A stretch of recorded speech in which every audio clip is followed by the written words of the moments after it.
What is that noise, bro? Alright, yes guys, welcome back to another video, and today we're going to be going over a couple questions that you guys have asked on my Instagram story and that I've seen overall in the last few YouTube comments and throughout my DMs. So we're going to go straight into that, so let's get it. So firstly, is it okay to take a first big payout to put into a live account or wait and scale? So that is definitely a good question. So the advice I'm about to give you is advice I don't even take. So I'm not even max fully funded across every prop firm.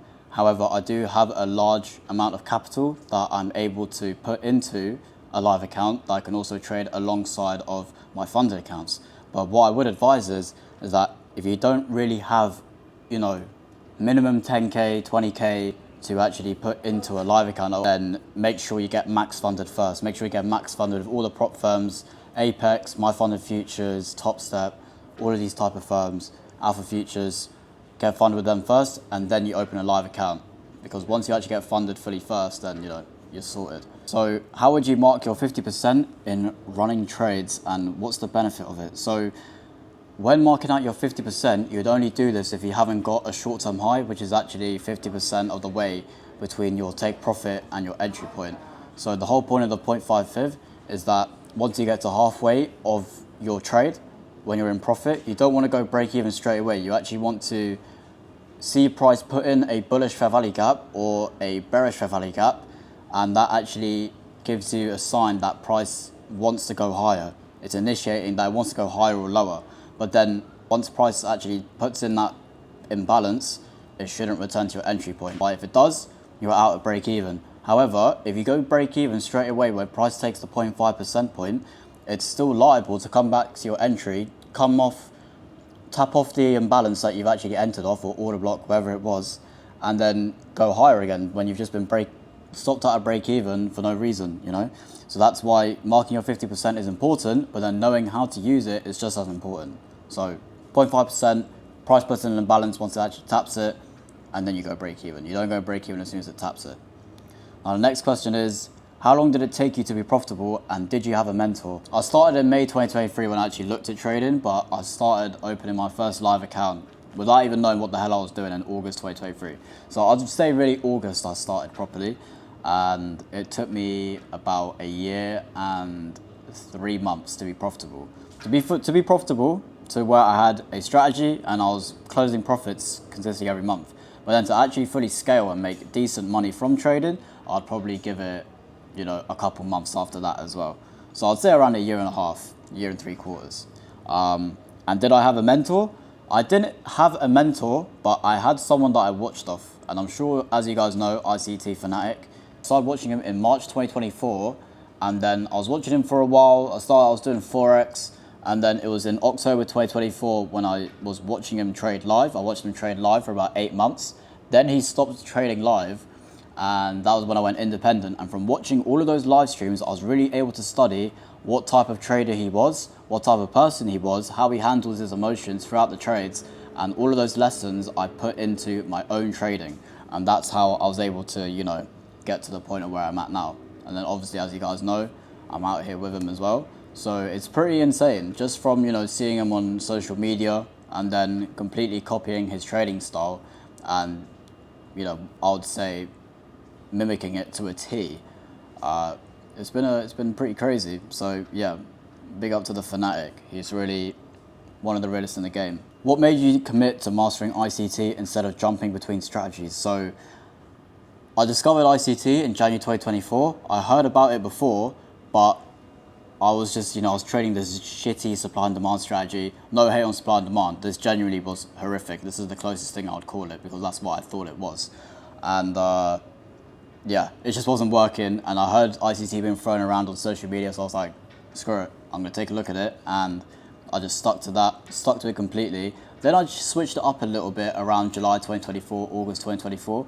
And then September, October is when I switched fully back to ICT and stay committed to that. Because I know no matter what strategy you trade, guys, supply and demand, support and resistance, orb, 0.62 fib, supply, all of these things, inverse fair value gaps, they're all profitable. It just depends on the way you trade it and if you actually know how to trade that model. That's how you differentiate between if it's actually a profitable model or an unprofitable model. You actually you have to know your model. So that's why, jumping between strategies, it makes no sense. It's just setting you back even further than you were than when you first started. It's crazy stuff. At 18, how do you stay disciplined when most people your age chase quick money? So it's not even just my age. A lot of people, all ages, are chasing quick money. And what you have to realize is that even from a young age, that not everyone has the same ideas as you. And when they don't have the same ideas as you have to really find a way to, you may still be friends with that person, but you can't let their ideas, their thoughts, their way of living impact yours, because you know what you need to get done, and you can't let that influence the decisions you need to make to get to that point. So the way I was able to stay disciplined is that, I always knew in the back of my mind what needs to be done. And the day I started prioritizing all of that over, whatever else was that other people thought was, need to get done that day that they do, you're doing very well. And the thing that people do trying to chase quick money is that it doesn't have longevity. They may be, looking good for the next couple years, 1 to 5 years maybe, and maybe they've made a couple K. But over the long run, are they really going to have that longevity and that knowledge that actually is scalable into something, firstly, legal, right? Is it actually legal? Can they even put that in the bank? Secondly, is this something they can scale, or is there there's a roof limit for this, So that's what you really got to ask yourself. And in this industry, as we know, the sky's the limit. You can go as far as you want. It really depends on how bad you want it. So, what I'd say is don't try to worry about other people too much. Just worry about yourself. It's you versus you at the end of the day. You're your worst enemy in this industry. So that'd be my advice. What was the biggest thing which changed the way you view trading? This way that changed the way that I view trading was that, there is literally no way to cut corners in this business. Here's the thing, you could get lucky with a full port here and there, but in the long run, it's not going to work, guys. You need to have some sort of strategy. People don't just say it for the sake of saying it. You have to have a strategy. Otherwise, you're going to have zero certainty and zero confidence in the markets, just trying to full port here and there. Imagine this scenario, yeah? You've got a whole family, you've got a wife and kids, and you've only bought that house. Everything you've earned and bought is based off just full porting and not even knowing what you're doing. Just straight gambling. Do you know what I'm saying? I mean, obviously, if you got to that point in doing that, then obviously fair play. But, eventually you're not going to know when, say you get into a losing streak. Because, guys, these losing streaks happen. And when you have a strategy in place, it gives you confidence that you can come back. So that is why the biggest shift in the way I view trading was it's not a gambling scheme. It's not a get-rich-quick scheme. It's not any of these things. It's just like another business, e-commerce, dropshipping, all these other things. It's the same thing. You need to treat it like a business because it is. And if you're just playing around, you're not going to get far. So you need to get down and actually learn the skill, have a model, and there you have it. That's what changed the way I viewed it. Changed it from a I always took it serious, but I took it serious from the point where okay, I want to make it, and I'm putting in the work to bang. I actually need to make it, and this is where I'm enough messing around. I'm locking in. Well, the most effective thing you have done to improve your discipline. So the most effective thing that I had done to improve my discipline was, I know. So the most effective thing that I did to improve my discipline in trading was that when I was going through a rough patch where I wasn't very good at trading the model, and it was on a couple fundeds, what I knew was that, okay, I knew I really suck at trading right now, but soon I won't. However, to get to that point, for it to be soon I won't, I need to size down, and I need to basically put my contract size to an amount where I need to hit TPs in order to make anything. Or literally, even if I hit a TP, it's so small and insignificant that I may as well just hold it and wait for the trade to run. Because the problem I had was, I was just taking these terrible trades, I'll be getting stopped out, and then on my winners, I'll be closing out early once I see a bit of profit. So, the way that I then improved the discipline of waiting for good setups and actually waiting for my trades to play out and not taking these low quality setups. And even though I see a model, I just ended up jumping at it. Now, you know, it's so, I mean, it's not even comparable to now how it was a year ago.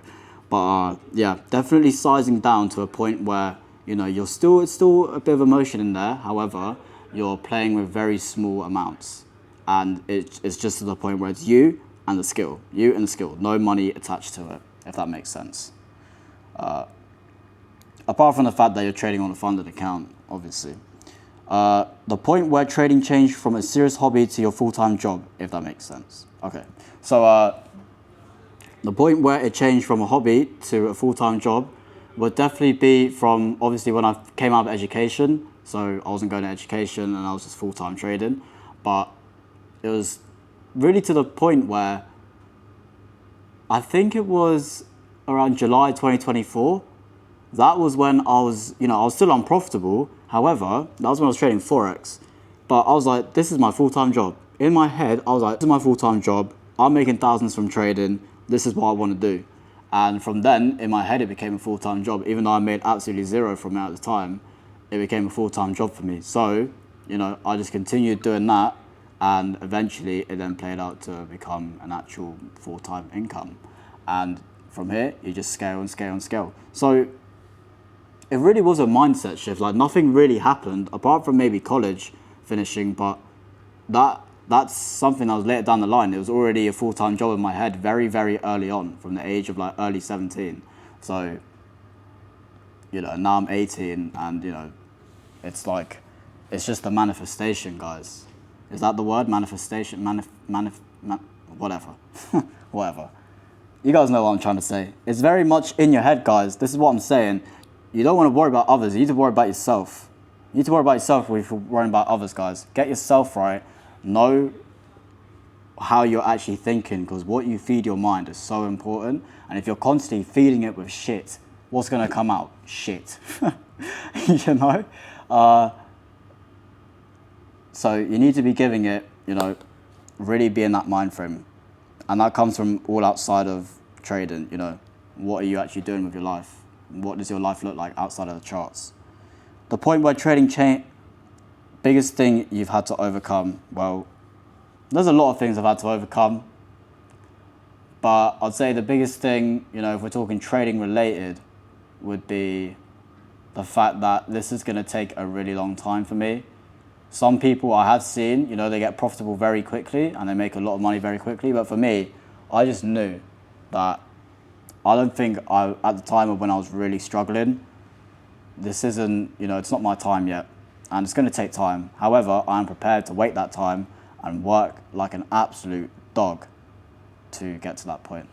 So that was the biggest pill I had to swallow, and that I have to lower my risk, lower my sizing, and be patient, and eventually things will play out. With trust in many things and, you know, my foundation routine, doing that consistently, and then having the tasks on top of that each week, you know, it's all slowly built up and up and up and compounded into the point of, you know, where I'm looking for places to potentially move to, you know, really start to scale this business. So the worst period I've ever been through. The worst period I've ever been through was probably this time last year.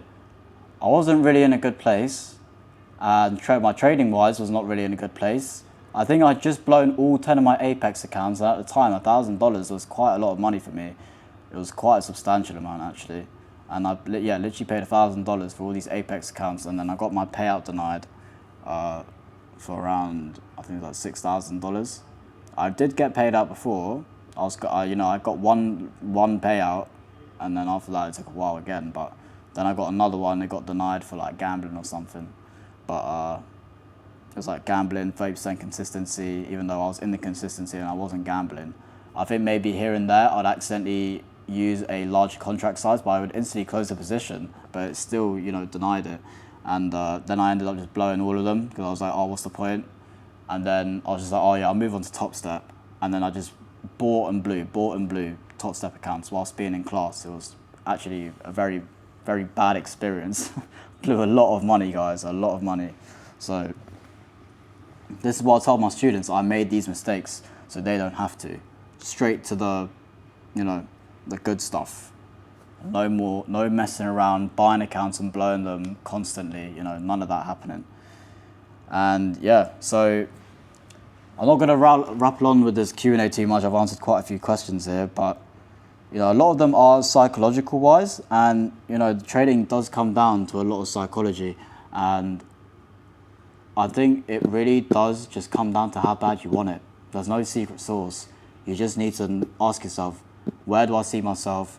How bad do I really want this? And unfortunately, if you don't want it enough and you don't feel like it's for you, then, you know, just sign off, mate, because there are so many people like myself that want it so bad, and that I'll be working consistently no matter what, like no matter what. And even now to the point where even when if I'm making a couple million a month, I'll be looking for ways to scale and get even better. And the good thing about having a mentor as well is that you'll have someone there who's actually telling you to do these things. Sometimes you just need that push. You just need that push for someone to just sit your ass down and be like, you need to start fucking scaling. You need to start doing this. You need to start doing that, because it's not enough. It's not enough. I recently had that happen, and I can only say that things are about to get crazy. It's about to get very crazy. So yeah, guys, I hope you have enjoyed this Q&A. And if you do, I will be doing another one. So drop down below any more questions you have, and I'll do another, because I actually quite enjoy doing these. Maybe a few more technical questions, because, you know, we do cover a lot of psychology in this, which I don't mind at all. But, you know, technical wise, if you guys want to ask any questions, feel free to drop it down below and I'll answer them. So I hope you have enjoyed this one, and I'll catch you in the next. Safe.